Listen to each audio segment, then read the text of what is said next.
a look at a businessman stepping out in faith, and a behind-the-scenes look at a local pastor.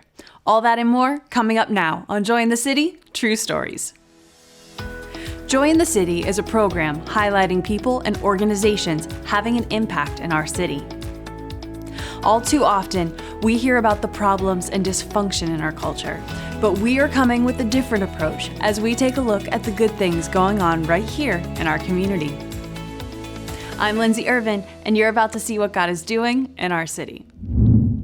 Opening a new business can be a daunting task, but recently we were able to sit down with Brian Detweiler and hear his story of what the Lord is leading him into.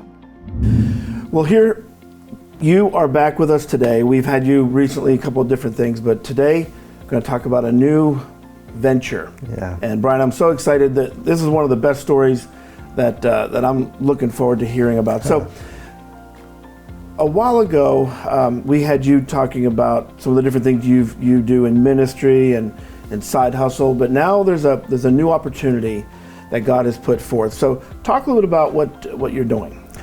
So, probably about 18 months ago, we had a guy come to our church. And he spoke a word over my wife and I about that God was going to, he said he kept hearing the word multiplication over our lives and that we were faithful servants and that God was going to multiply some things. But then he spoke to a business venture and he said, it's something that you guys have talked about. And he said, I just see the Lord breathing into that. And at the time, we were kind of like, I have no idea what that even means. And then some things started to be revealed. About 6 months later after that, I went to a pastor's conference in Pittsburgh with Pastor Jim, and we were sitting at a table, and I got to meet the pastor and his wife from Grace Life Church, and they had a donut shop there at their church years ago that Amy and I would visit. And I said, oh, you guys don't do the donut shop anymore. And he said, no, we don't do that. We went a different route. Well, on the way home, that just kept, it was in my mind like, what? I felt like God was connecting dots. And so I got a hold of him, I found him on Facebook, and I reached out to him and said, look, can we come talk to you?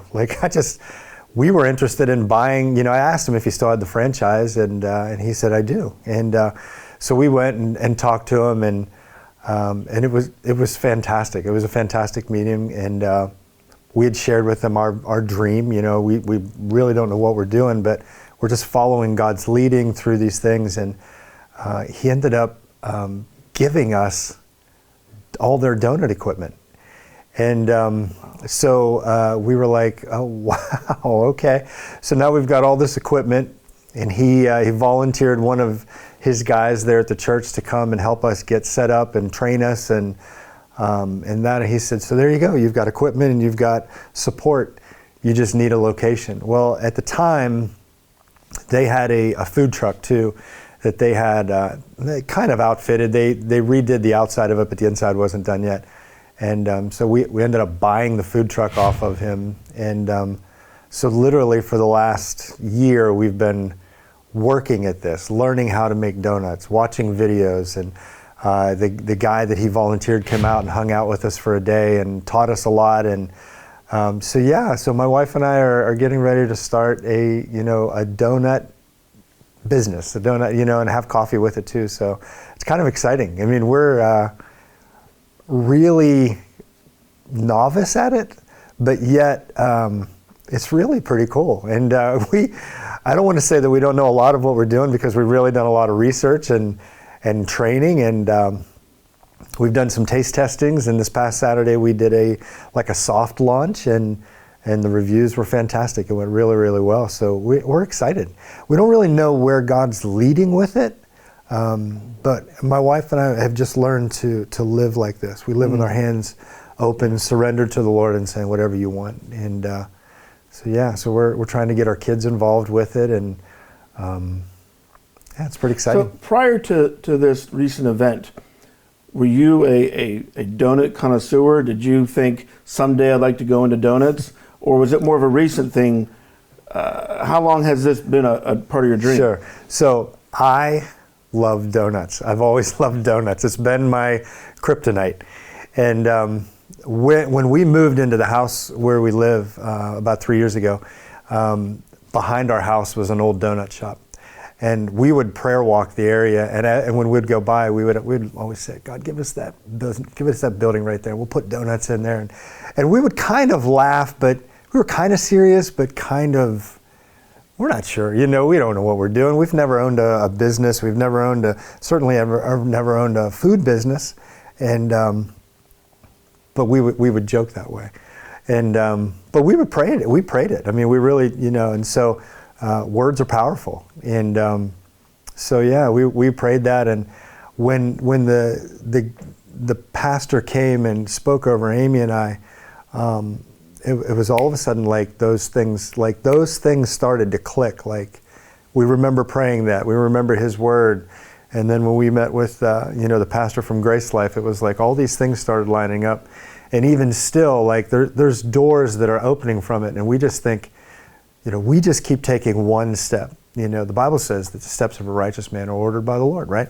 So he will direct our steps. We just got to be open to that. And so that's what we try to do. We just try to live, one day at a time. And we push on some doors. If they open, we go through it. If not, then we just keep going. But yeah, I've always loved donuts. Yeah, who doesn't? Right, yeah, right.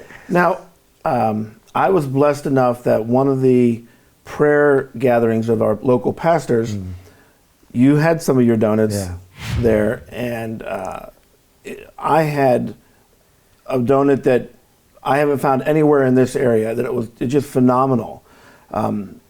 So, when you look at this, what sets this apart from some of the other donut places? Because they were all very unique.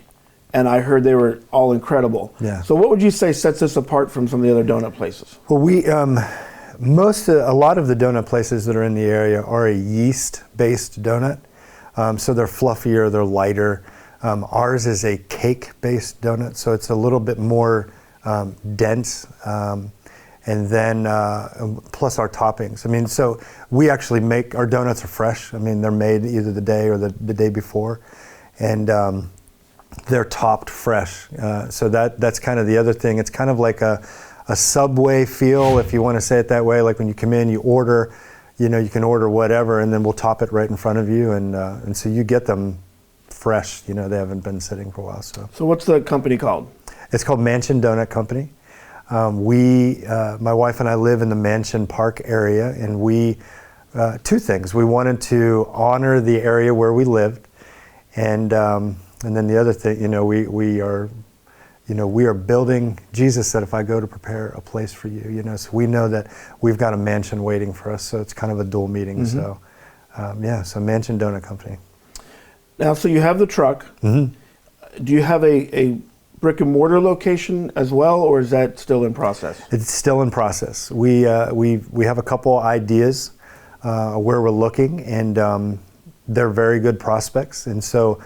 Again, we, just being very prayerful through the whole thing, trying to listen to the Holy Spirit for guidance. And we actually thought that we were going to do that first. And then we decided, oh no, it should be the truck. And so we peeled that back, opened the truck, and now, my wife and I keep feeling this every step leads right toward a brick and mortar. So we know that it's coming, and coming soon. So we're excited for that. We do have a Facebook page, and we have an Instagram page, and so you can find us at Mansion Donut Company, and just watch for updates, because when we're able to reveal the location, we'll do that. But we're excited. We're excited for that. So you mentioned a few moments ago about the variety of different things prophetically that have been confirmed through this process. Yeah. Several weeks ago, as part of Join the City, God prompted me to do a morning motivational thought. And I did one by an old donut company, and there's some things that the Lord spoke to you in watching that? Can you talk a little bit about what occurred at that time? Well, it's kind of funny, but like when you were talking about that, you really, it's funny how God moves and how God works sometimes, because when you start to think, well, I don't know if I should really move forward in this, and then I saw your devotional, and it was just like another click, like this is another confirmation to take a step. Well, good morning. Today's Monday morning motivational thought is on location, and I'll explain here more about that in a minute. I'm out with my dog. If you can see Cooper, I'm taking him for a walk. Hey, buddy. Anyway, so I'm out in the boulevard today, and I want to talk to you about rebuilding.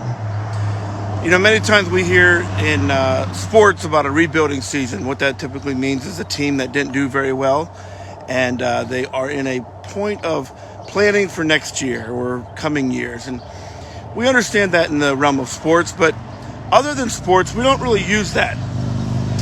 I kind of wanted to talk to you today about rebuilding season. Are you in a rebuilding season? See, if you see this building behind me, it's kind of dilapidated and nothing has been happening here for several years, but this used to be a small donut shop called Mr. Donut.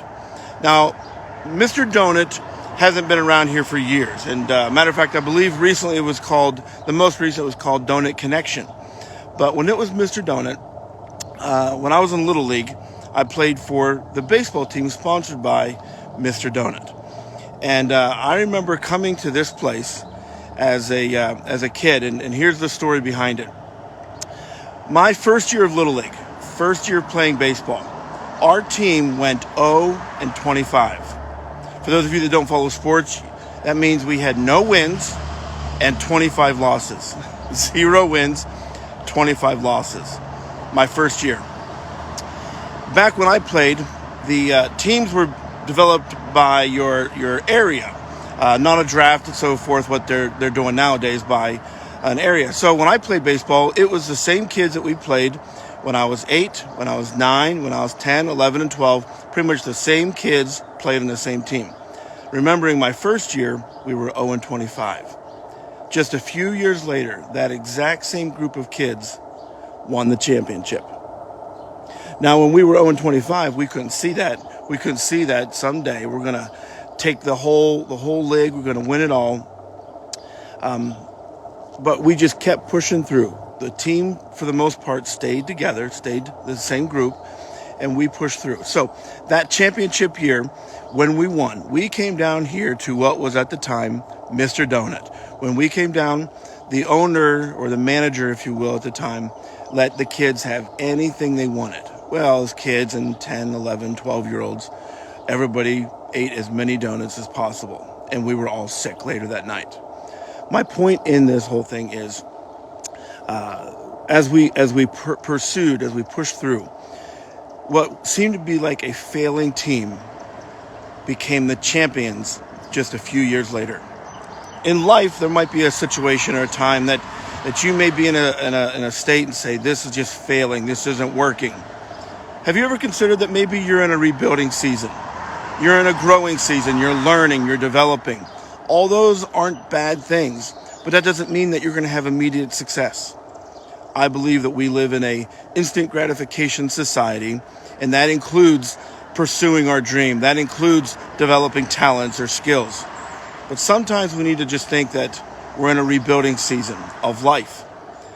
And as God puts something on your heart, my challenge for you is realize sometimes it just takes a little bit of time. It might take 1, 2, 3 years, but what it seemed like a failure at the beginning, you can be victorious and a champion just a few years later. Keep rebuilding, keep building, keep pursuing. Let that be your encouragement today. You may be in a rebuilding season. That's okay. Don't quit. Keep pushing. Have a blessed day. And so we have learned through those things to take those steps and move forward. You happen to be right on the grounds of where we were praying. And so it was just like another confirmation, like, I'm right here with you. Just take a step. You got to trust me, and sometimes God, he doesn't always reveal things. He wants us, because what is faith? Sure. It's belief that you really can't see or you can't grab a hold of. So we have to take a step and trust that he's going to be there. That's faith. Yeah. And otherwise we'd be walking, with our eyesight all the time. Yeah. And we don't walk that way. We don't live that way. We got to live by faith. And so we have learned to trust those things. And when we feel those, we start moving. And it's been really cool. I think it's so cool how God gave me something completely independent of this. Yes. Give me something, told me to go to this location to do this. And God's been directing you, and then through your obedience, these two things line up as a confirmation. It's just cool and how God does I think that. if memory serves me right, I think I reached out to you and I said, Troy, if for nobody else, you spoke directly in the camera at me that day, because I felt like where my prayers have been, man, it was right on the money. And so, I really appreciated that. Yeah. I was like, wow. It's encouraging how God lines that up. Sometimes when you do something out of obedience and like, I'm not sure where this is going, and then God shows you after the fact, or somebody contacts you after the fact. So I was very encouraged that day, and I'm thrilled to hear about this, and now to see it actually starting to come to fruition with soft launch, and I got to be one of the early taste testers at that prayer, and I'm looking forward to many, many more opportunities to see this throughout our community. So thanks for all you do. Sure. And we pray prayers and blessing on the future of Mansion Donut Company. Thank you. And I'll end with this. Sure. I think it's important the reason I reached out to you is because I think it's important to confirm when God is speaking, to confirm, because what it does is build one another up. And so I reached out to you. My wife and I recently reached out to the pastor that had prayed over us or spoke that word and said, listen, we just want you to know that the prophetic word you spoke over us is actually coming to pass. And we sent him pictures, and he was like, oh my goodness. And honestly, it's wild, but the timing was right on the money. I mean, he said 12 to 18 months, and it was 18 months right on the nose. So just amazing. So it's so cool. God is so cool. He's so good. All right. Thanks for coming. Absolutely. Appreciate your time today, buddy. So thank you. Mm-hmm. Yeah.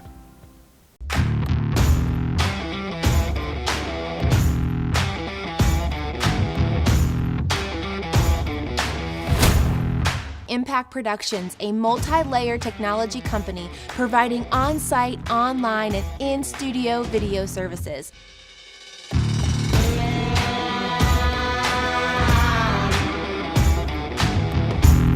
Contact Impact Productions to capture your story. This segment is brought to you by Harry's Construction, whose motto is, "If you can dream it, we can create it."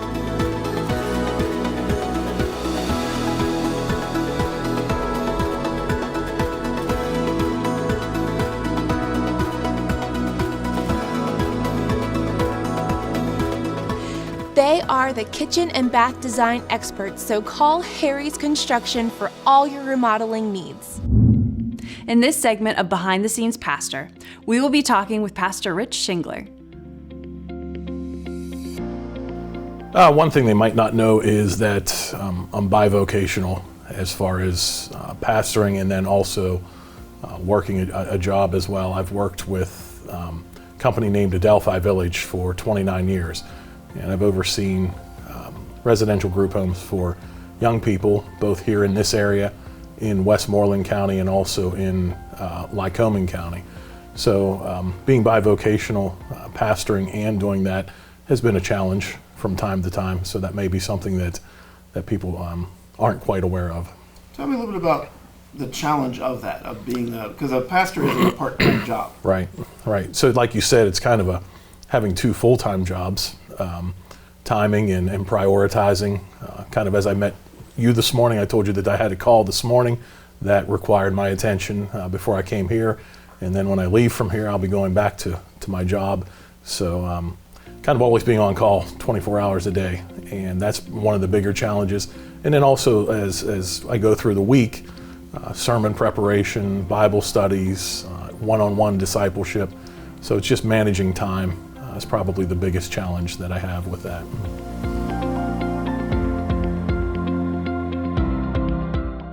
My call was a gradual call, I think. I did not have any waking up one morning and knew that my calling was to be a pastor. I was literally born in the church. One of my favorite pictures that I have is my mother and my grandmother standing in front of the church with Vacation Bible School in the summer of 1969. And I was there as an infant, and I'm still there today. So as I was raised in the church and became involved in different types of ministries, I started to feel that God had called me into the ministry as far as a pastor is concerned. I had gone into starting out as an usher in the church, and then becoming involved in youth ministry was more significant there as far as the calling into full-time ministry. And I had talked to my pastor at the time when I was early in my marriage, and we had talked about going into the ministry, and things just didn't seem to be right at that point in time. And then probably 10 years later, the doors opened up as far as going into pastoral training, and our denomination was offering an online course of study, and being, like I said, bivocational, that was definitely a blessing as far as being able to complete my pastoral training in that nature. So, like I said, it wasn't necessarily a one moment in time where things were written in the sky, but it was more of a gradual and following God's leading as doors opened up. And so that's kind of how it transpired.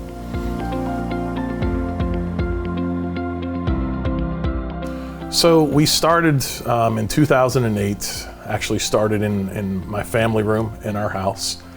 I had been an associate pastor with the missionary church in Hollidaysburg, and then we started this in 2008, and we had been in different locations. We had met in what was the Days Inn for a while there in 2008, 2009.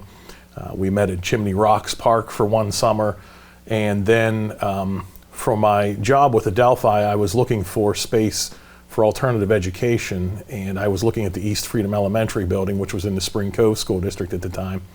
Met with a man by the name of Tim Harrison, and that didn't work out for Adelphi, but in speaking with him, I realized that there was a faith-based organization that had purchased the elementary building, and so I contacted him again and got some space rented there for our church to meet, which was really a blessing because New Life Christian and Missionary Alliance also meets in that building. And over the years, we developed a really good relationship, strong relationship with that church. And people always found it interesting that there was two separate churches meeting in the same building. And with Pastor Ed Jelliff, and we were working together with also Through Incorporated was an organization that was in that building. And then friends of ours had returned from the mission field from Uganda, and they were living in Juniata at the time. And I spoke with them and threw out the idea of, rather than starting a church in the northern section of Blair County and having one in the southern end of Blair County, let's do a joint effort. And so that's how we ended up in Altoona, in the current location that we're at there on 31st Street. As far as the name is concerned, our name is Synago, and that is the Greek word for the gathering, as far as in Matthew 18:20, where Jesus promises that where two or three are gathered in his name, he will be there also. And so that's where we got the name Synago, and obviously it's where the English word synagogue comes from, and a gathering place. So our vision has always been, and when we started it in 2007, my wife and I had attended a conference that was actually called the Keystone Conference that was based in Keystone, South Dakota. Now, we didn't go to South Dakota to the conference. It was actually a smaller weekend conference in Harrisburg, but the real thrust of that ministry was disciple making, and that has always been the thrust of our church and our ministry.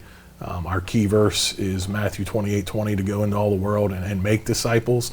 And so that has always been first and foremost. Our model in the late 80s and 90s, as far as the missionary church was concerned, was go into a particular city and do some demographic studies and plant a church, and they will come.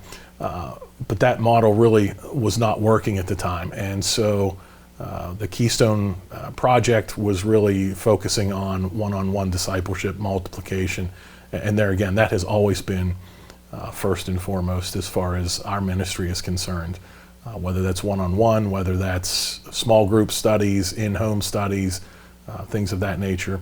When we were in East Freedom, we had also operated a food pantry out of that building, which was a very needed service in that particular portion of the county.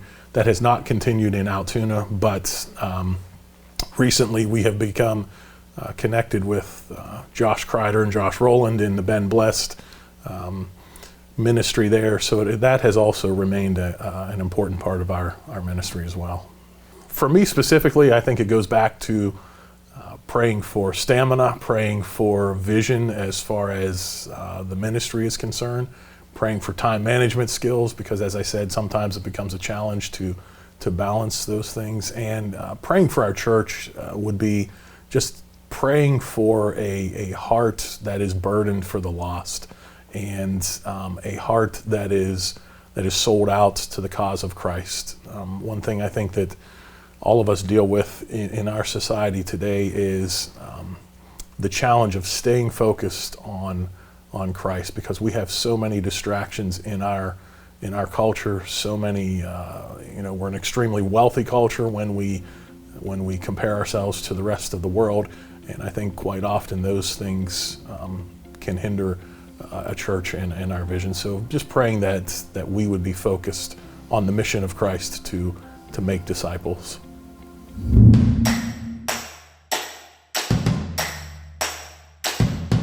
Made by Vogel is a father and son business that produces high-quality handmade wooden products such as cutting boards, bowls, bottle stoppers, and more.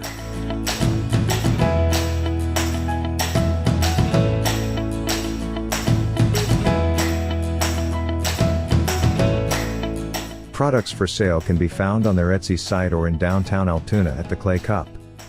You can't go wrong buying from Made by Vogel. That's all the time we have today. Thank you for watching Joy in the City, True Stories.